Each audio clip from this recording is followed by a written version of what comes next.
बिस्मिल्लाहिर रहमानिर रहीम। देवबंद ने इस्लाम का परचम दुनिया में लहराया है। जुल्म सितम के दौर के अंदर हक का दीप जलाया है। देवबंद ने इस्लाम का परचम दुनिया में लहराया है। जुल्म सितम के दौर के अंदर हक का दीप जलाया है। देवबंद দিনটি 1443 হিজরির 17 শাওয়াল, ইংরেজি বর্ষ অনুপাতে 2021 সালের 19 মে, রোজ বৃহস্পতিবার। সময়টা বাদ আসর।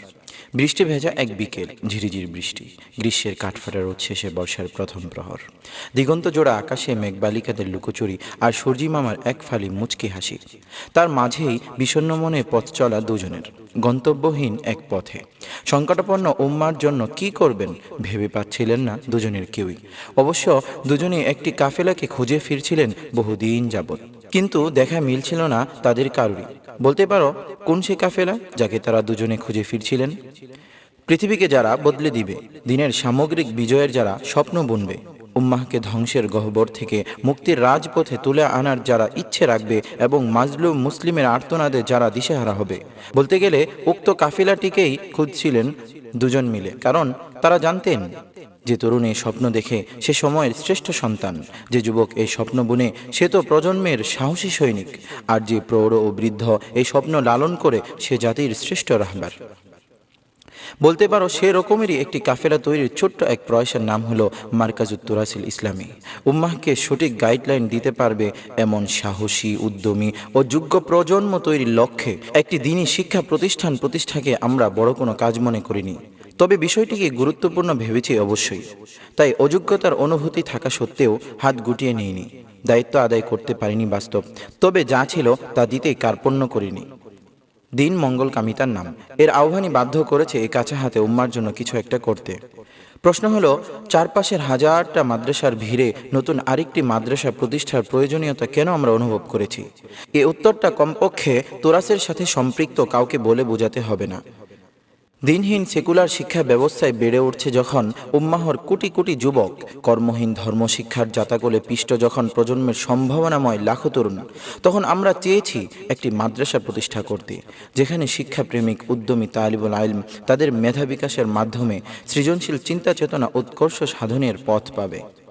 দুজন নবীন সাথী ভাই আর শিক্ষানুরাগী একটি বন্ধু কাফেলার সমন্বিত প্রয়াসের মধ্য দিয়ে শুরু হয় মারকাজুত তুরাসিল ইসলামীর মোবারক পথ চলা। ভাড়া করা হয় টিনে ঘেরা ছোট্ট এক ধানের চাতাল। দিন কয়েক ধারাবাহিক চলতে থাকে পুরনো ভাঙাচোরা টিনের চালাঘর সংস্কারের কাজ। একে একে তৈরি হতে থাকে অজুখানা, গোসলখানা, টিউবওয়েল, বাথরুম ও রান্নাঘর। 1443 হিজরির 14 জুলকাদা রোজ বুধবার সকাল 10টায় উদ্বোধনী সবকের মধ্য দিয়ে শুরু হয় প্রতিষ্ঠানটির আনুষ্ঠানিক যাত্রা। আসলে একটি দ্বীনি শিক্ষা প্রতিষ্ঠানকে তার ঘরদোর ও অবকাঠামো দিয়ে মূল্যায়ন করা উচিত নয়। বাহ্যিক অবকাঠামোগত উন্নতি দিয়ে মাদ্রাসার শ্রেষ্ঠত্ব ও বড়ত্ব নিরূপণ করা বস্তু জাগতিক ধ্যান ধারণার কুফল। কোনো শুদ্ধ চিন্তাশীল সমজদার ব্যক্তি এমনটি করতে পারেন না। একটি দ্বীনি শিক্ষা প্রতিষ্ঠানের মান ও শ্রেষ্ঠত্ব নির্ণীত হতে পারে বিশুদ্ধ আকীদা, বিশ্বাস, দ্বীন ও শরিয়াতের বাস্তবমুখী গবেষণার মানদণ্ডে। এই কাজগুলো যদি কোনো গাছতলায় কিংবা টিনে ঘেরা ভাঙা গড়েও সম্পাদিত হয়, তবে সেটাই হবে সময়ের শ্রেষ্ঠ দ্বীনি শিক্ষা প্রতিষ্ঠান। মারকাজুত তুরাসিল ইসলামীকে খুব কাছ থেকে যারা দেখেছেন তারা অকপটে স্বীকার করবেন যে শত সীমাবদ্ধতার ভেতর দিয়েও দ্বীনি ইলমের মান সুরক্ষায় মারকাজ বদ্ধপরিকর ছিল। কৃত্রিম চাকচিক্য ও আড়ম্বরপূর্ণ আয়োজনে মারকাজ কখনোই এগিয়ে ছিল না। ইলমের ভিত তৈরি ও আদর্শিক পরিশুদ্ধতায় মারকাজ সবসময় আত্মবিশ্বাসী ছিল। আলহামদুলিল্লাহ, এ উম্মতের একটি আলোকিত ভবিষ্যতের লক্ষ্যে আমরা আমাদের সীমিত ও অতি সামান্য সামর্থ্য নিয়ে নেমে পড়েছি। বর্তমানে প্রতিষ্ঠানটিতে কিতাব বিভাগ ও হিফজ বিভাগ চালু আছে এবং 85 জন ছাত্র আবাসিক থেকে উক্ত প্রতিষ্ঠানে পড়াশোনা করছে।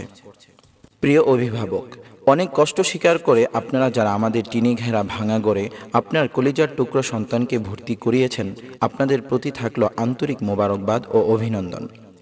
আল্লাহ তাআলা আপনাদের এই নেক পদক্ষেপ ও কুরবানিকে কবুল করুন। সে সাথে আমাদের ছোট্ট খেদমতগুলোতে বরকত ঢেলে দিয়ে সফলতার দ্বার প্রান্তে উপনীত করুন। প্রিয় ভাই আমার, বহুদিন ধরেই আমরা আপনাদেরকে এরকম একটি জায়গায় একসাথে পাওয়ার প্রতীক্ষায় ছিলাম। স্বাভাবিকভাবেই আমরা একে অপরকে না চিনলেও দিনের পথে ভবিষ্যৎ বিনির্মাণে উভয়ে আমরা একই পথের পথিক এবং দিনী সহযাত্রী। আপনাদের এই আগমনকে আল্লাহ তাআলা কবুল করুন। প্রিয় ভাই আমার, হাজারো প্রতিষ্ঠানের ভিড়ে আপনারা আমাদেরকে পছন্দ করেছেন। এ কেবল মহান রব্বুল আলামিনের নেক ইচ্ছে ও হিদায়াত। আপনাদের মতো কতজন অভিভাবক এমনটা করতে পারবেন? হাজারো চটকদার প্রতিষ্ঠানের ভিড় ঠেলে আমাদের টিনেঘাড়া মরুভূমির এই ঘরগুলোতে কতজন বাবা তার কলিজার টুকরো সন্তানকে ভর্তি করানোর সিদ্ধান্ত নিতে পারবেন? এসব ভেবে আমরা কিছুটা উৎকণ্ঠায় ছিলাম। ফালিল্লাহিল হামদু ওয়াল মিন্নাহ। কোনো না কোনোভাবে আল্লাহ তাআলা আপনাদেরকে আমাদের সাথে মিলিয়ে দিলেন এবং এই মোবারক সম্পর্ক জুড়ে দেওয়ার মাধ্যমে সম্মানিত করেছেন। পাহাড় সম যে আস্থা আপনারা আমাদের প্রতি রেখেছেন, বিশ্বাসের সেই মূল্যটুকু আমরা যেন যথাযথভাবে দিতে পারি, রব্বে কারিমের কাছে সেই ফরিয়াদ থাকলো। যেদিন আপনি আপনার কলিজার টুকরাকে আমাদের কাছে দিয়ে গেলেন, সেদিন থেকে আমাদের অস্থিরতা আর দায়িত্বের পাথর সম ভার বহন শুরু। আমরা এ ভেবে অস্থির সময় পার করি যে স্বপ্ন নিয়ে আপনি আপনার আদরের সন্তানকে আমাদের কাছে রেখে গেলেন, আমরা তা পূর্ণ করতে পারবো কিনা, আমাদের অসতর্কতায় অবহেলায় আপনার সন্তানের কোনো ক্ষতি হয়ে যাবে কিনা, অযাচিত দুষ্ট সঙ্গে তার জীবন হুমকির মুখে পড়বে কিনা, ঠিকমতো তাকে আমরা মঞ্জিলে পৌঁছাতে পারবো কিনা, কেননা এ এক কঠিন জিম্মাদারি। মহান আল্লাহ তাআলার খাস রহমত ও দয়া ছাড়া যা কোনো দিনই সম্ভব নয়। তাই রবের নিকট দোয়া করি, আল্লাহ তাআলা আমাদের জন্য সহজ করুন এবং মাদ্রাসার তালিম তারবিয়ত সহ সকল দিকে সর্বাঙ্গীন কল্যাণের ফায়সালা করুন। আপনাদের সন্তানগুলোকে আলোকিত মানুষ হওয়ার, আল্লাহর প্রিয় পাত্র হওয়ার, দ্বীনের এবং উম্মতের সাচ্চা খাদেম হওয়ার তৌফিক দান করুন। আমিন ইয়া রাব্বাল আলামিন। প্রিয় তালিবুল ইলম ভাই, তোমার জানা থাকার কথা, বেরির বাঁধ যখন ভেঙে যায় তখন পানির স্রোত ঠেকাতে মুষ্টি মুষ্টি মাটি কোনো কাজে আসে না। তখন প্রয়োজন হয় স্রোতের মুখে প্রকাণ্ড বৃক্ষের সৌধ তৈরি করা। কালক্ষেপণ না করেই তা করতে হয়। চতুর্দিকে ফিতনার জোয়ার, কুফরের কালো সর্প ছোবল মেরে চলছে সমাজের প্রতিটি রন্ধ্রে রন্ধ্রে। ইলহাদ, জান্দাকা ও ইর্তিদাদে খফি ও জলির ভয়াল থাবায় ক্ষতবিক্ষত সমগ্র বিশ্ব। ইমানচোর ঢুকে পড়েছে ইমানের সুরক্ষিত দুর্গে। ফিতনার বাঁধ ভাঙা স্রোতে একে একে ভেঙে পড়ছে ইসলামের সুদৃঢ় দেয়াল। মিথ্যার বজ্রাঘাতে চূর্ণ বিচূর্ণ হয়ে যাচ্ছে দ্বীনের সুউচ্চ প্রাসাদ। বাতিলের এই স্রোত প্রতিহত করতে প্রয়োজন বাস্তবমুখী পদক্ষেপের এবং এমন এক নতুন প্রজন্মের যারা বুক চিতিয়ে পতনোন্মুখ এই জাতিকে ধ্বংসের অতল গহ্বর থেকে টেনে তুলবে এবং শক্ত হাতে দক্ষতার সাথে কুফরের চলমান স্রোতের মোকাবেলা করবে। পরিতাপের বিষয় হলো, প্রজন্মের এমন ব্যক্তিদেরকে যারা তৈরি করবেন তারা নিজেরাই আজ গভীর ঘুমে আচ্ছন্ন। তারা নিজেরাই কুফরের চলমান বহুমুখী ফিতনায় জর্জরিত হয়ে পড়েছে। আল্লাহ তাআলা আমাদের সকলকে হেফাজত করুন। মনে রাখবে, ইসলাম তাত্ত্বিকতার ধর্ম নয়, প্রয়োগের ধর্ম। স্রেফ তাত্ত্বিকভাবে একে বোঝা যায় না। এই দিনের সৌন্দর্যকে সত্যিকারভাবে বুঝতে হলে দিন আঁকড়ে ধরে বাঁচতে হয়। তত্ত্বকথা, কাল্পনিক মডেল আর বাদ মতবাদের বিশাল বিমূর্ত অট্টালিকা ইসলাম তৈরি করে না। সুতরাং আকিদা, মাসাইল, তাজকিয়াতুন নাফসের মতো বিষয়গুলো যেমন ইসলামের অংশ, ঠিক তেমনি সমাজ, শাসন, অর্থব্যবস্থা ইত্যাদি কিভাবে চলবে এই আলোচনাগুলোও ইসলামের অংশ। ঔপনিবেশিক শাসনামলে ফিরিঙ্গিরা খুব দক্ষভাবে ইসলামী শাসন এবং প্রতিষ্ঠানগুলোকে ভেঙে ফেলে সেখানে বসায় ইউরোপ থেকে আমদানি করা বিভিন্ন কাঠামো। ফিরিঙ্গিরা চলে যাবার পর থেকে তাদের বাদামি চামড়ার আদর্শিক সন্তানরা সেই শিক্ষা ব্যবস্থাকেই চালিয়ে নিয়ে যাচ্ছে, যার ফলে অধিকাংশ মানুষ আজ ইসলামকে দেখে বিমূর্ত আকিদা আর ব্যক্তিগত আচার আচরণের সমষ্টি হিসেবে। ইসলামকে সামাজিক শক্তিতে পরিণত করতে হলে এই দৃষ্টিভঙ্গিকে বদলাতে হবে। যতক্ষণ মানুষ ইসলামকে শুধু আসমানের উপরের আর জমিনের নিচের আলোচনা হিসেবে দেখবে, ততক্ষণ ইসলামী ব্যবস্থা অধিকাংশের কাছে একটা তাত্ত্বিকতা হিসেবেই থেকে যাবে। আল্লাহ তাআলা আমাদেরকে এমন সব কুফরি আকিদা বিশ্বাস থেকে হেফাজত করুন। মনে রাখবে, প্রতিটি মানব শিশু ফিতরাতের উপর জন্মগ্রহণ করে। ফিতরাত হলো মানুষের সহজাত বোধ। প্রতিটি শিশু সত্য গ্রহণের মানসিকতা নিয়েই জন্মে এবং প্রাকৃতিকভাবে ধর্মকে বিশ্বাস করে। এরপর শিশুকাল থেকে 10 থেকে 15 বছর একাধারে ধর্মহীন পরিবার, ধর্মহীন সমাজ, কট্টর ধর্মহীন শিক্ষা ব্যবস্থার ভিতর দিয়ে যেতে যেতে সন্তানের ফিতরাত নষ্ট হয়ে যায়। এ ব্যাপারে তোমাদের কেউ আমাদের সাথে দ্বিমত করার কথা নয়। সহজাত নৈতিক বোধ, মনন, সমাজবোধ, ভালো মন্দের বিচার নষ্ট হয়ে সেখানে জায়গায় করে নেই ইউরোপীয় রুচি এবং পশ্চিমা বিশ্বাস। ইউরোপীয় রুচিতে যা আধুনিকতা, সেটাই আমাদের কাছে আধুনিকতা। ইউরোপ যেটাকে বলবে উন্নতি, সেটাই আমাদের চোখে উন্নতি। ইউরোপের চিন্তা দর্শন হয়ে যায় আমাদের দিন। স্বাধীনতা, মুক্তি, মর্যাদা, ঠিক বেঠিক, ভালো মন্দ প্রতিটি শব্দের পশ্চিমা দৃষ্টিভঙ্গি আমরা ধারণ করি। তারা যেভাবে পৃথিবীকে দেখে আমরাও ঠিক সেভাবেই দেখি। এবং নতুন প্রজন্মের আমাদের অধীনস্থ সন্তানদেরকেও আমরা সে ধাঁচে ও আদর্শে গড়ে তুলি। হতে হতে এই পর্যন্ত হয়েছে যে ব্রিটিশ আইন আমাদের আইন, ব্রিটিশ বিচার ব্যবস্থা আমাদের বিচার ব্যবস্থা, ব্রিটিশ শিক্ষা ব্যবস্থা আমাদের শিক্ষা ব্যবস্থা, ব্রিটিশ শাসন ব্যবস্থা আমাদের শাসন ব্যবস্থা। এমন বিশ্বাস লালন করে আমাদের মতো সমাজের প্রতিটি মানুষ। চিন্তার যে জায়গায় আমরা বর্তমানে দাঁড়িয়ে আছি বা বিশ্বাসের যে অবকাঠামো আজ আমাদের তৈরি হয়েছে, তা আমাদের নিজেদের তৈরি করা না অন্যের তৈরি করে দেয়া, সে ভাবনা আমাদের কারোরই নেই। ফলশ্রুতিতে যা হবার তাই হয়েছে। পরিস্থিতির ভয়াবহতা এই পর্যায়ে এসে ঠেকেছে যে আমরা আল্লাহ ও তার রাসূলকে আমাদের জীবন থেকে বের করে দিয়েছি।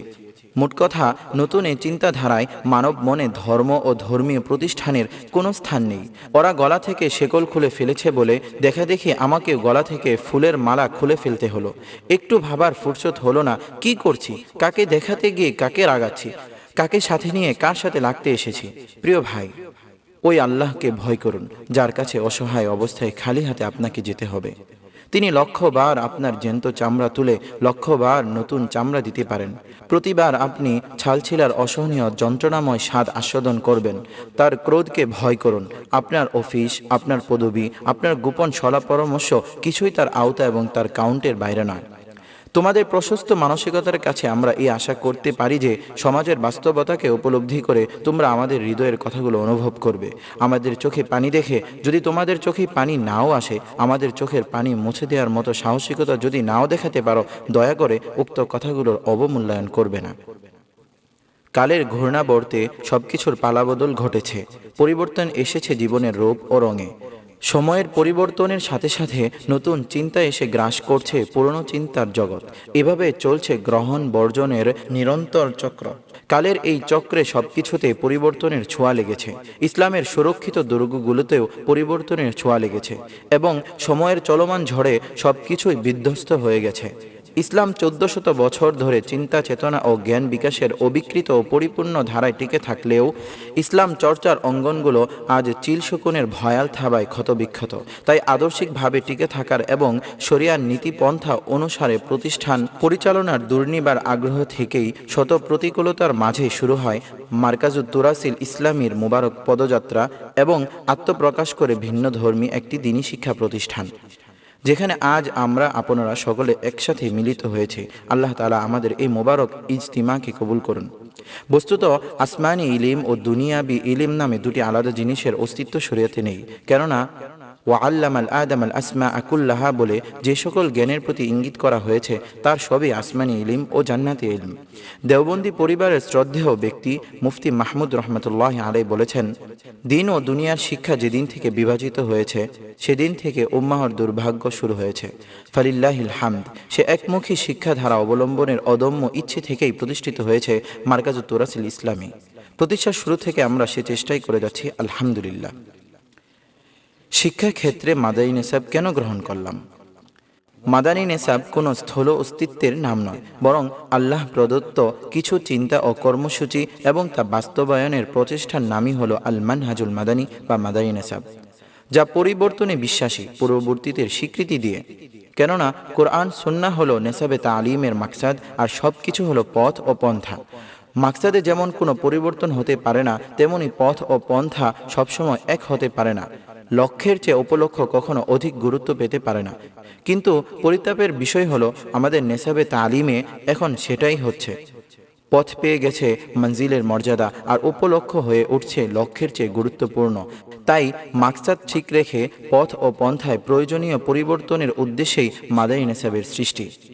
পরিবর্তনশীল বর্তমানের মাধ্যমে গৌরবময় অতীত ও মর্যাদাপূর্ণ ভবিষ্যতের মাঝে সংযোগ রক্ষাই হল দর্শে নিজামীর মূল শিক্ষা এবং মহান আকাবির গণের দীক্ষা।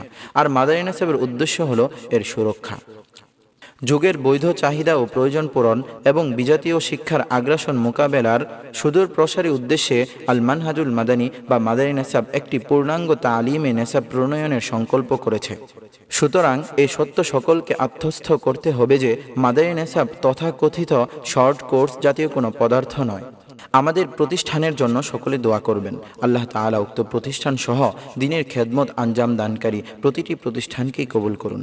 প্রতিষ্ঠান কর্তৃপক্ষের মনের গহীনে লুকিয়ে থাকা কল্যাণময় স্বপ্নগুলো আল্লাহ তাআলা আসানির সাথে পূর্ণ করে দিন। আল্লাহ তাআলা উক্ত প্রতিষ্ঠানের কাফিল হয়ে যান এবং যাবতীয় জরুরত পূরণের কুদরতি ইন্তিজাম করার জন্য তিনি কাফি হয়ে যান। আমিন ইয়া রাব্বাল আলামিন।